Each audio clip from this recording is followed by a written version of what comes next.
চট্টগ্রাম বিশ্ববিদ্যালয় যখন নিজের পরিচয় দেয়, হয়তো বলে যে আমাদের বিশ্ববিদ্যালয় থেকে আমরা নোবেল পুরস্কার পেয়েছি, গৌরব করে। ভ্যান্ডারবিল্ট বিশ্ববিদ্যালয়ে তারা গৌরব বোধ করে যে আমি তাদের বিশ্ববিদ্যালয়ের ছাত্র ছিলাম।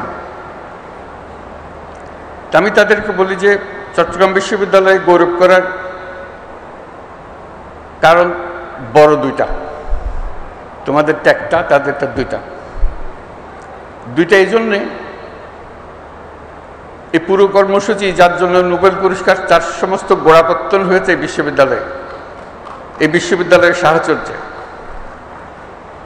এবং সেজন্য এই বিশ্ববিদ্যালয় গৌরববোধ করতে পারে যে আমি শুধু এখানে শিক্ষক ছিলাম না, ছাত্রও ছিলাম এই বিশ্ববিদ্যালয়ের পাশের গ্রামের।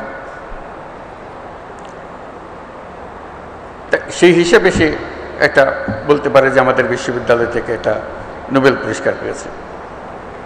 আমি যেটাতে দৃষ্টি আকর্ষণ করছি সেটা হলো আসলে এই বিশ্ববিদ্যালয় দুটি নোবেল পুরস্কারের জন্য গৌরববোধ করতে পারে।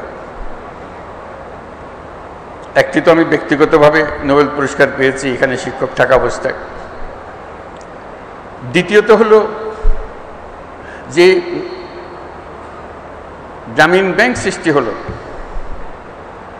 সেই সৃষ্টির গোড়াতেও কিন্তু চট্টগ্রাম বিশ্ববিদ্যালয়ের আইনে, গ্রামীণ ব্যাংকের আইনে লেখা আছে পরিষ্কার এই ব্যাংক কোথার থেকে আসলো।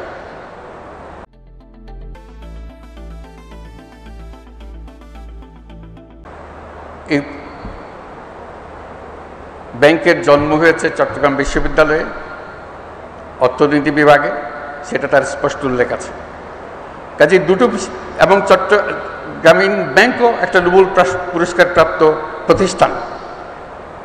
কাজে দুটি নোবেল পুরস্কারের জন্য এই বিশ্ববিদ্যালয়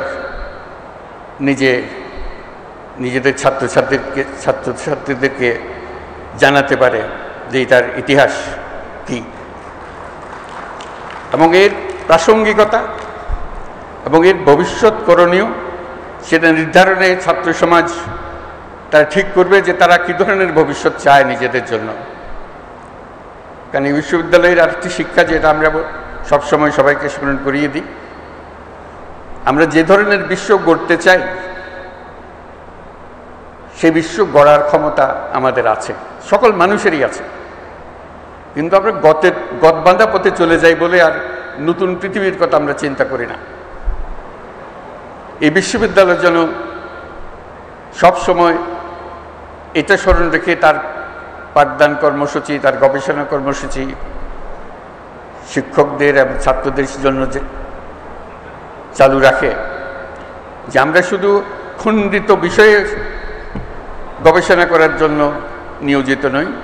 আমরা এই প্রত্যেকটি গবেষণার পেছনে একটি আমাদের উদ্দেশ্য, সমস্ত বিশ্বকে আমাদের মনের মতো করে সাজানোর জন্য, মনের মতো করে বানানোর জন্য। আমাদের যদি সেই লক্ষ্য না থাকে তাহলে এগুলো গন্তব্যবিহীন গবেষণা, গন্তব্যবিহীন শিক্ষাতে পরিণত হবে।